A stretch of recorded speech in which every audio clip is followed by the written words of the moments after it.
menyampaikan firman Tuhan, masing-masing kita biarlah kita memiliki visi yang besar. Karena Tuhan kita adalah Tuhan yang besar. Tuhan menaruhkan dalam hati kita masing-masing visi yang besar tersebut. Tidak ada yang mustahil kepada Tuhan dan tidak ada yang mustahil bagi kita yang percaya. Seorang pemuda dalam Alkitab namanya Yusuf, Tuhan menaruhkan dalam hatinya mimpi yang besar. Dan kita tahu akhir ceritanya Yusuf sampai kepada mimpinya yang besar. Saudara juga di sini tidak terkecuali, orang tua juga, siapapun kita. Begitu kita lahir baru, adalah Tuhan yang besar itu menaruhkan mimpi atau visi yang besar dalam hati kita. Saya bacakan dulu kisah mengenai Yusuf, bagaimana dia bermimpi menjadi pemimpin atau penguasa. Dalam Kejadian 37 ayat 5, pada suatu kali bermimpilah Yusuf, lalu mimpinya itu diceritakannya kepada saudara-saudaranya. Sebab itulah mereka lebih benci lagi kepadanya. Karena katanya kepada mereka, coba dengarkan mimpi yang kumimpikan ini. Tampak kita sedang di ladang mengikat berkas-berkas gandum, lalu bangkitlah berkasku dan tegak berdiri. Kemudian datanglah berkas-berkas kamu sekalian, mengeredini dan sujud menyembah kepada berkasku itu. Lalu saudara-saudaranya berkata kepadanya, apakah kau ingin menjadi raja atas kami? Apakah kau ingin berkuasa atas kami? Jadi makin bencilah mereka kepadanya karena mimpinya dan karena perkataannya itu. Lalu ia memimpikan pula mimpi yang lain yang diceritakannya kepada saudara-saudaranya. Katanya, aku bermimpi pula, tampak matahari, bulan, dan 11 bintang sujud menyembah kepadaku. Setelah hal ini diceritakannya kepada ayah dan saudara-saudaranya, maka ia ditegur oleh ayahnya. Mimpi apa mimpimu itu? Masakan aku dan ibumu serta saudara-saudaramu sujud menyembah kepadamu sampai ke tanah. Maka iri hatilah saudara-saudaranya kepadanya, tapi ayahnya menyimpan hal itu di dalam hatinya. Tahukah saudara, mimpinya ini jadi kenyataan. Jadi kalau saudara mendapatkan visi dari Tuhan atau mimpi daripada Tuhan, goal daripada Tuhan, walau orang-orang terdekat saudara yang seharusnya mengerti dan mendukung saudara tidak dapat mengerti, justru makin benci dan iri kepada saudara, maju terus dalam visi yang besar. Karena itu antara saudara dengan Tuhan adalah Dia yang menciptakan saudara dan adalah Tuhan yang memanggil saudara, bukan manusia. Dan kalau Tuhan memanggil, Tuhan memperlengkapi.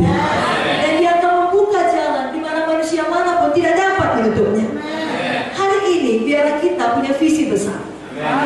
Dan kita tahu bahwasanya Tuhan menaruh visi yang besar itu kepada Yusuf menjadi penguasa karena ada maksud Tuhan di balik itu.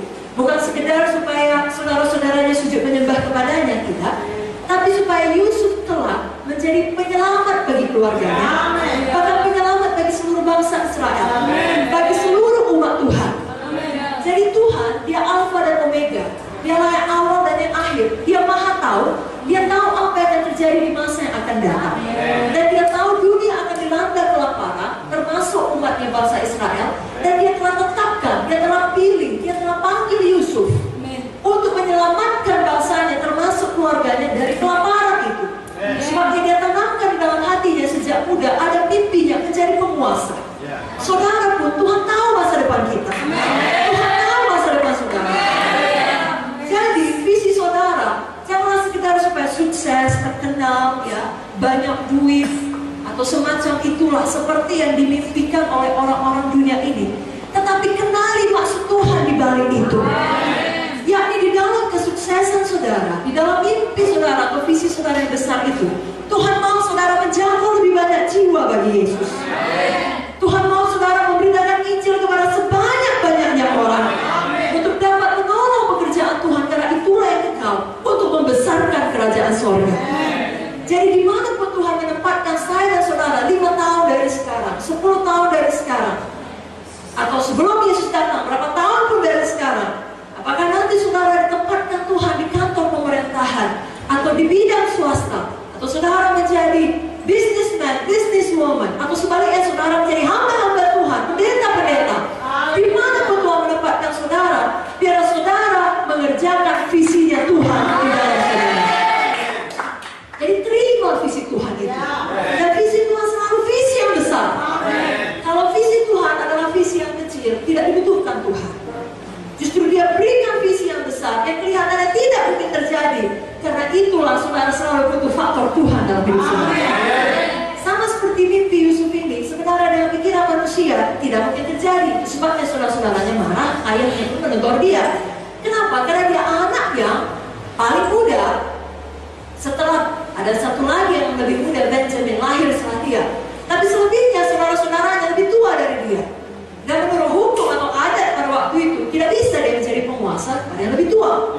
Tapi Tuhan menaruhkan itu di dalam hatinya. Dia sampai bermimpi 2 kali. Lalu dia bagikan. Tapi rupanya orang-orang tidak mengerti. Hanya hal baik dari Yusuf ini, dia percaya mimpi daripada Tuhan. Saudara pun percaya sungguh-sungguh mimpi daripada Tuhan. Kalau saudara merasa tidak sanggup, justru itu betul-betul dari Tuhan. Saudara butuh Tuhan untuk itu. Misalnya kalau hari ini saudara punya uang 1 juta, lalu saudara bilang, saya mau belilah meja sama kursi. Itu gak perlu visi yang besar. Itu beli aja. Orang uangnya ada. Tapi kalau saudara ada uang 1 juta, kalau saudara punya sesuatu yang membara di dalam hidup, berkata, saya akan bangun satu gereja.